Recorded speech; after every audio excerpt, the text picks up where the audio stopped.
Assalamu-Alaikum, Uncle Yusuf. Wa-alaikum assalam, my dear Abu. Uncle Yusuf, I was waiting for you. I wish to listen to the story of Salman Al Farisi radiallahu anha. I'll tell you the story of Salman radiallahu ta'ala anhu. The story of Salman Al Farisi radiallahu ta'ala anhu. Salman Al Farisi radiallahu ta'ala anhu was one of the companions of Prophet Muhammad sallallahu alaihi wasallam. He was the first Persian who got converted to Islam. He was so close to the Prophet Muhammad sallallahu alaihi wasallam that he considered him as his house member. Salman radiallahu ta'ala anhu was born in Persia in a very rich family. His ancestors were very wealthy as well. From childhood, he was always in search of the truth. He ignored the God that his family worshipped, and his family didn't like this behavior. One day, he heard about Prophet Muhammad sallallahu alaihi wasallam while he was staying in Syria. When he heard about the Prophet Muhammad sallallahu alaihi wasallam and his message, he realized that this was the truth he was searching for. He then decided to travel to Makkah to meet the Prophet. But things didn't go well for him. On his way to Arabia, someone cheated him, and he lost all his money.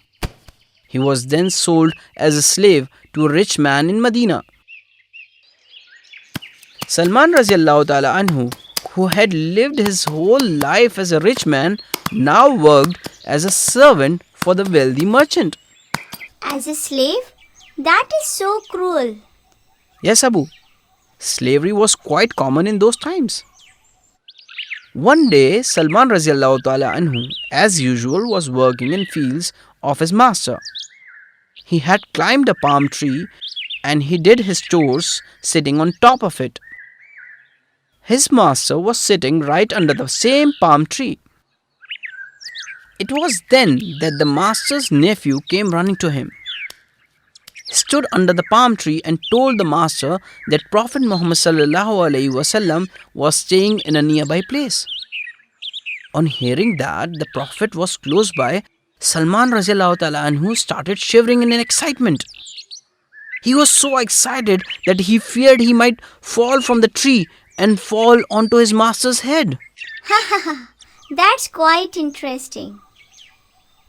He quickly climbed down the tree and asked the nephew about whereabouts of the Prophet. When the master saw his slave talking to his nephew, he was angry. He slapped him and shouted at him, "How does this matter to you? You get back to your work."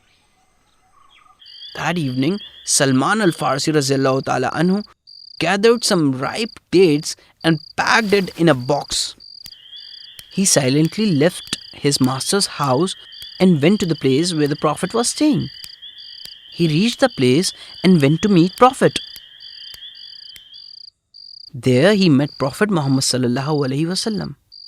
He looked at Prophet's face and was mesmerized by his divine charm. He told Prophet, "I have heard that you are a great prophet. I always wanted to meet you, and I always wanted to be your companion." He gave the box of dates to the Prophet and said, "Please accept these dates as my offering." The Prophet ﷺ accepted the offering and then he asked his companions to eat them. However, he did not eat any of it.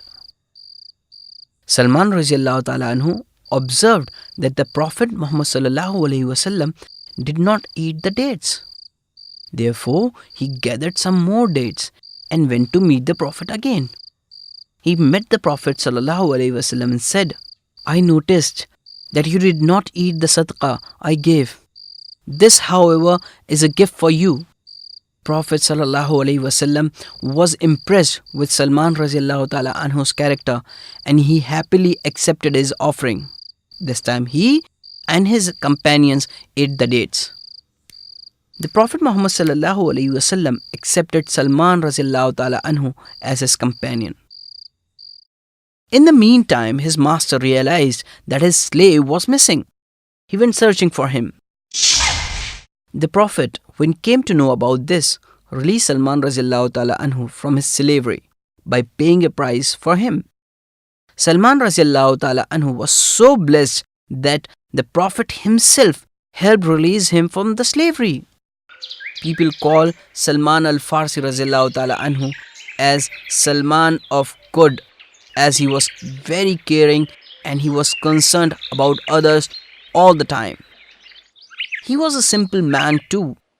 He had only one cloak which he wore and slept on. Once, Salman radiallahu ta'ala anhu visited Abu Darda radiallahu ta'ala anhu at his home.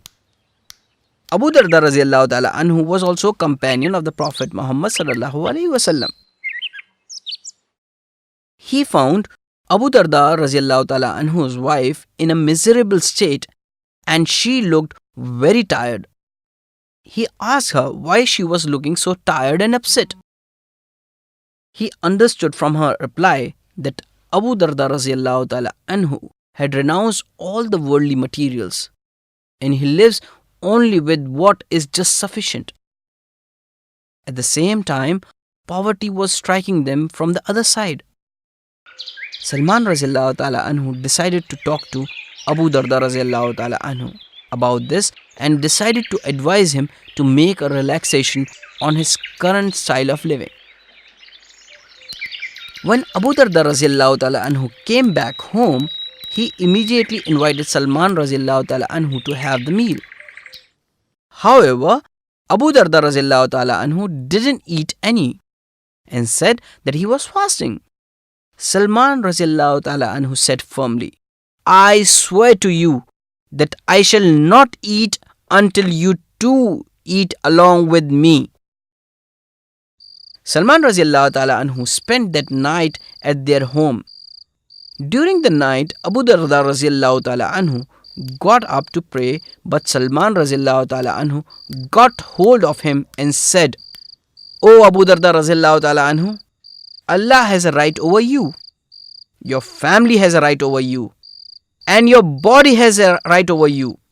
It is your duty to provide everything your family and your body needs." In the morning, they both prayed together. After the prayers, he left his home and went to meet the Prophet Muhammad sallallahu alaihi wasallam. It's time for me to leave.